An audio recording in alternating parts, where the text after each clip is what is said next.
Chainsaw മാൻ ആനിമയുടെ ഒരു പടം റിലീസായിട്ടുണ്ട്. Chainsaw മാൻ റീസിയാർ അടുത്ത ആർക്കാണ്. മറ്റേത് നമ്മൾ ഫസ്റ്റ് സീസണിൽ കണ്ടു. സോ ഇത് കംപ്ലീറ്റ്ലി ഒരു മൂവി പോലെ, നമ്മളിപ്പോൾ ഡീമൺ സ്ലെയറിനെ കണ്ട പോലെ ഒരു സിനിമ പോലെ ഇവർ ഇറക്കിയിട്ടുള്ളത് ഒരു പടമാണ്. ഒരു കംപ്ലീറ്റ് ആർക്കാണെന്ന് പറയാം. And it was A fun watch.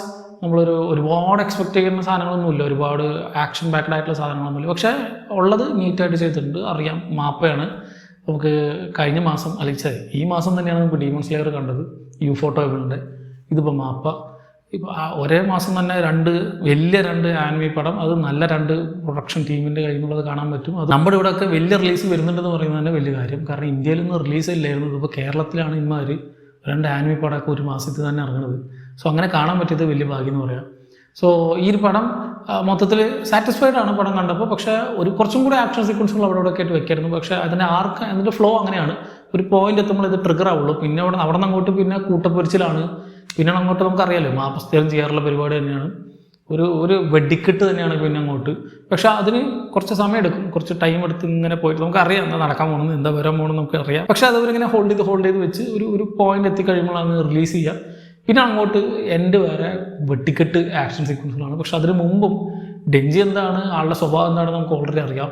അത് അതേപടി തന്നെയായിരിക്കും. റീസ് എന്ന് പറഞ്ഞാൽ, അല്ലെങ്കിൽ റിസി എന്ന് പറഞ്ഞാൽ പുതിയൊരു ക്യാരക്ടർ, റീസോ ഒരു ക്യാരക്ടർ ഇൻട്രൊഡ്യൂസ് ആവുന്നുണ്ട്.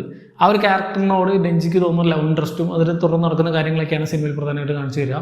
സോ ചെറിയൊരു ആർക്കാണ്. ഐ തിങ്ക് ഇതൊരു സിനിമയ്ക്ക് പറ്റിയ നല്ലൊരു കണ്ടന്റാണ്. ഇതൊരു സീരീസ് ആയിട്ടുണ്ടെങ്കിൽ ചിലപ്പോൾ ഇത് വലിച്ചിട്ടുണ്ടാവും. ചിലപ്പോൾ 1-2 ആർക്കൊക്കെ ആയിരിക്കും ഒരു സീസണിൽ ഇവർ പ്ലാൻ ചെയ്തിട്ടുണ്ടാവും. അതിനെ കൺസീസ് ചെയ്ത് ഒരു ഫില്ലർ എപ്പിസോഡ് പോലെ, അല്ലെങ്കിൽ നമുക്ക് ഫീൽ ചെയ്യില്ലേ, ചിലപ്പോൾ ഇടയിൽ വന്ന് കയറിയിട്ട് എന്നാൽ കഥയിൽ ഇമ്പാക്റ്റ് ഉണ്ടെന്ന് വെച്ചാൽ ഉണ്ട്, എന്നാൽ വലുതായിട്ടുമില്ല. അങ്ങനത്തെ ഒരു സാധനം. ഇപ്പോൾ കണ്ടില്ലെങ്കിലും പ്രശ്നമില്ല, ഒരു പക്ഷേ ഇനി അടുത്ത സീസൺ വരുമ്പോൾ ഇതുമായിട്ട് യാതൊരു ബന്ധമില്ല എന്ന രീതിയിലൊക്കെയാണ് ഇത് പോകുന്നത്. ഇതിലൊരു ഫോൾട്ടായിട്ട് ഒരു ഡ്രോബാക്ക് ആയിട്ട് എനിക്ക് തോന്നിയത്, ഒരു സിനിമ എന്ന രീതിയിൽ ഒരു ചെയിൻസോ മാൻ്റെ അടുത്ത ഇൻസ്റ്റാൾമെൻ്റ് എന്ന രീതിയിൽ ഇവർ ചെയ്യുമ്പോൾ അടുത്തിന് വരാനിരിക്കുന്ന സാധനം എന്താണെന്ന് കൂടി ഇവർക്ക് ടീസ് ചെയ്യായിരുന്നു. ഇതിൻ്റെ ഒരു എൻ ക്രെഡിറ്റ് വരെയൊക്കെ ആൾക്കാർ കാത്തിരിക്കുന്നത് അതിന് വേണ്ടിയിട്ടായിരുന്നു. പക്ഷേ അവിടെ അങ്ങനത്തെ പരിപാടിയൊന്നുമില്ല. അടുത്ത് എന്താ നടക്കാൻ പോകുന്ന ഒരു പരിപാടിയില്ല. അപ്പോൾ അങ്ങനെ ഇപ്പോൾ നമ്മളിപ്പോൾ ഡീമൺ സ്ലെയറിലാണെങ്കിൽ നമ്മളിപ്പോൾ മുസാനെ നോക്കിയിട്ടാണ് ഒരു കഥ മൊത്തം പോകുന്നത്. അറ്റ് ദി എൻഡ് മുസാൻ്റെ കൂടെ ഉള്ള ഫൈറ്റാണ് നമുക്ക് ഓൾറെഡി അറിയാം. ഇതുപോലെ ബാക്കിയല്ല. ഇപ്പോൾ അറ്റാക്ക് ഓൺ ടൈറ്റൻ ആണെങ്കിൽ അവസാനം ഇങ്ങനെ ഒരു ഫ്ലോ ഉണ്ടല്ലോ, എങ്ങോട്ടെങ്കിലും ഒരു ടാർഗറ്റ് വെച്ചിട്ടുള്ള ഒരു പോക്ക്. അങ്ങനെ ഒരു സാധനം ചെയിൻസോ മാനിൽ ഇല്ലാത്ത പോലെ ഇനി ഉണ്ടാവും. പക്ഷെ ഒന്ന് ടീസ് ചെയ്യായിരുന്നു നമുക്ക് ഇതിൻ്റെ ഫ്യൂച്ചർ എങ്ങോട്ടാണ്, ഇത് എങ്ങോട്ടാണ് പോകുന്നതെന്ന് ഈ സിനിമയിൽ ഒരു പക്ഷേ ഇവർക്കൊന്ന് ടീസ് ചെയ്ത് പോകുമായിരുന്നു. കുറച്ചും കൂടി ഇൻട്രസ്റ്റിംഗ് ആയ അടുത്ത് വരാൻ പോകുന്ന കാര്യങ്ങൾ. പക്ഷേ കണ്ട സാധനം അത് ആ ഒരു മിനിമൽ ടൈമിലുള്ളൊരു 1.5-1.25 മണിക്കൂറൊക്കെ മാത്രമേ ഉള്ളൂ. വളരെ ലിമിറ്റഡ് ആയിട്ടുള്ള ടൈമിൽ നല്ല ടൈറ്റ്ലി പാക്ഡ് ആയിട്ടാണ് ഇതെല്ലാം ചെയ്തിട്ടുള്ളത്. നല്ല നീറ്റായിട്ട് ചെയ്തിട്ടുണ്ട്. ഒരു ലാഗ് ബോറടി നമുക്ക് എവിടെയും ഫീൽ ചെയ്യില്ല. അതിന് ആക്ഷൻ സീക്വൻസുള്ള കാര്യത്തിലേക്ക് വരുമ്പോൾ സ്ഥിരം ചെയ്യാറുള്ള പോലെ തന്നെ ഭയങ്കര കളർഫുൾ ആയിട്ടുള്ള കുറേ സാധനങ്ങൾ ചെയ്യുന്നുണ്ട്. പക്ഷേ ഞാൻ കമ്പയർ ചെയ്ത് പറയല്ല, രണ്ടും സെപ്പറേറ്റ് സാധനമാണ്. ഇപ്പോൾ ഡീമൺ സ്ലെയറും ചെയിൻസോ മാനും കമ്പയർ ചെയ്യാൻ പറ്റില്ല. പക്ഷേ ആക്ഷനിൽ അതിൻ്റെ ഒരു വിഷ്വൽ ക്വാളിറ്റിയിൽ ഇപ്പോൾ ഇറങ്ങുന്ന വൺ പീസിലെ എപ്പിസോഡുകളും ഈ നമ്മുടെ യൂഫോട്ടോബിൾ ഡീമൺ സ്ലെയറിന് വേണ്ടി ചെയ്തു വെക്കുന്ന സാധനങ്ങൾക്കൊന്നും ഇതിൻ്റെ അത്രയും ഇതിനൊന്നും വരാൻ പറ്റുന്നില്ല. എന്താ സംഭവം എന്നറിയില്ല. അതൊക്കെ പീക്ക് എന്ന് പറഞ്ഞാൽ നമുക്ക് കണ്ണിന് കുളിർമയാകുന്ന കുറേ സാധനങ്ങളാണ് ഇപ്പോൾ ഡീമൺ സ്ലെയറിലൊക്കെ നമുക്ക് കാണാൻ പറ്റുക. അതേപോലെ തന്നെ ഉണ്ട് ഇതിൽ. പക്ഷേ ഒരു പെർഫെക്ഷൻ ഉണ്ടല്ലോ, ഒരു ടോപ്പ് നോച്ച് ക്വാളിറ്റി, ഒരു ചെറിയ ഓൺ ദി ടോപ്പ് എന്ന് പറയുന്ന പോലെ മറ്റേതിലൊരു ബ്ലേഡ് ഇങ്ങനെ സ്വിഷ് ചെയ്യുമ്പോൾ കിട്ടുന്ന ഒരു എഫക്റ്റ്, അതിപ്പോൾ സൗണ്ടിലായിക്കോട്ടെ സ്ക്രീനിലായിക്കോട്ടെ എല്ലാം കൂടി കിട്ടുന്നൊരു സാധനം നമുക്കിതിൽ മിസ്സാവും. അത്രയും അക്യുറേറ്റ് അല്ലാത്ത പോലെ നമുക്ക് ഫീൽ ചെയ്യും. പക്ഷേ സ്റ്റിൽ കുഴപ്പമില്ലാത്ത രീതിയിലൊക്കെ ചെയ്തിട്ടുണ്ട്. ഞാൻ പറഞ്ഞ ആനിമേഷൻ്റെ ക്വാളിറ്റിയിൽ മാത്രമാണ്. പക്ഷേ ആക്ഷൻ സീക്വൻസുകളിലും ഫൈറ്റ് കൊറിയോഗ്രഫി ഒക്കെ തന്നെ കിടിലാണ്, അടിപൊളിയായിട്ട് തന്നെ ചെയ്തിട്ടുണ്ട്. പക്ഷേ ഈ ബാക്കിയുള്ള ആനിമീസൊക്കെ ഇതുപോലെ ഇമ്പ്രൂവ് ചെയ്യുന്ന സമയത്ത് ഇതും കുറച്ചും കൂടി ഇമ്പ്രൂവ് ചെയ്യാമെന്ന് തോന്നുന്നു. ഇതുപോലെ ആക്ഷൻ സീക്വൻസുകൾ അല്ലെങ്കിൽ അവരുടെ ഒരു ടോട്ടൽ ഗ്രാഫിക്സും ടോട്ടൽ മേക്കിങ്ങിൻ്റെ കാര്യത്തിൽ ഞാൻ പറഞ്ഞത്.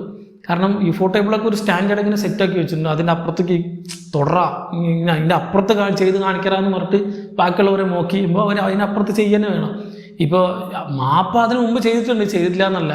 അറ്റാക്ക് ഓൺ ടൈറ്റൻ്റെ ഫസ്റ്റ് സീസണും ഫൈനൽ സീസണും കണ്ടാൽ അറിയാം നമുക്ക് ആ വ്യത്യാസം എത്ര വലിയ വ്യത്യാസമാണ് ഇവർ ചെയ്തു വെച്ചിട്ടുള്ളത്. പക്ഷേ ഇങ്ങനത്തെ ഒരു പടമൊക്കെ വരുമ്പോൾ ചെയിൻസോ മാനൊക്കെ അതേപോലെ ഇപ്പോൾ ഡീമൺ സ്ലെയറൊക്കെ പോലെ സെയിം പ്ലോട്ട് പോലെ തന്നെ പോകുന്ന ഭയങ്കര കളർഫുൾ ആവേണ്ട, ഭയങ്കര വൈബ്രൻ്റ് ആവേണ്ട കുറേ സാധനങ്ങൾ, ഭയങ്കര ബ്ലഡ് ബാത്ത് എന്ന് പറഞ്ഞ സാധനങ്ങളൊക്കെയാണ്. അപ്പോൾ അത് കുറച്ചും കൂടി ഒന്നും കൂടി ശ്രദ്ധിച്ച് അവരൊക്കെ ചെയ്യുന്ന പോലെ കുറേ കൂടി അടിപൊളിയാക്കിയാൽ കുറേ കൂടി നന്നാവും. ഇത് സ്റ്റിൽ മോശമൊന്നുമല്ല, നല്ല എൻജോയബിൾ ആയിട്ട് കണ്ടിരിക്കാൻ പറ്റുന്നൊരു പടം തന്നെയാണ്. ഒപ്പം തന്നെ ഇനി ഡിക്കാപ്രിയോയുടെ പടമുണ്ട്, വൺ ബാറ്റിൽ ആഫ്റ്റർ അനദർ, അതും കൂടി കാണണം. സോ ഒരു മാസം തന്നെ 2 ആനിമി പടം കാണാൻ പറ്റുമെന്ന് ഞാൻ പ്രതീക്ഷിച്ചിട്ടില്ല. അതും എൻ്റെ നാട്ടിൽ ഒന്നും അതും കേരളത്തിലൊക്കെ ഇത്ര വലിയ റിസപ്ഷൻ ഇതിനും ആൾ വന്നിട്ടുണ്ടായിരുന്നു. 2-3 ദിവസം ഇത് ഇറങ്ങിയിട്ട് വന്നിട്ട് സ്റ്റിൽ ആനിമി കാണാൻ ആളുണ്ട്, കമ്മ്യൂണിറ്റി വളരുന്നുണ്ട്. അതേ വലിയ കാര്യം. ഇനിയും കുറേ പടങ്ങളൊക്കെ വരാനുണ്ട്, വരട്ടെ. വൺ പീസിൻ്റെ ഒരു പടമൊക്കെ ഇനി വരണം, പൊള്ളിക്കും.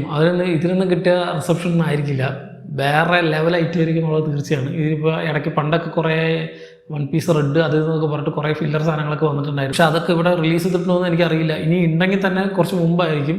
ഇപ്പോൾ കിട്ടുന്ന റിസപ്ഷൻ പക്ഷേ എൻ്റെയർലി ഡിഫറൻ്റ് ആണ്, കറക്റ്റ് ടൈമാണ്.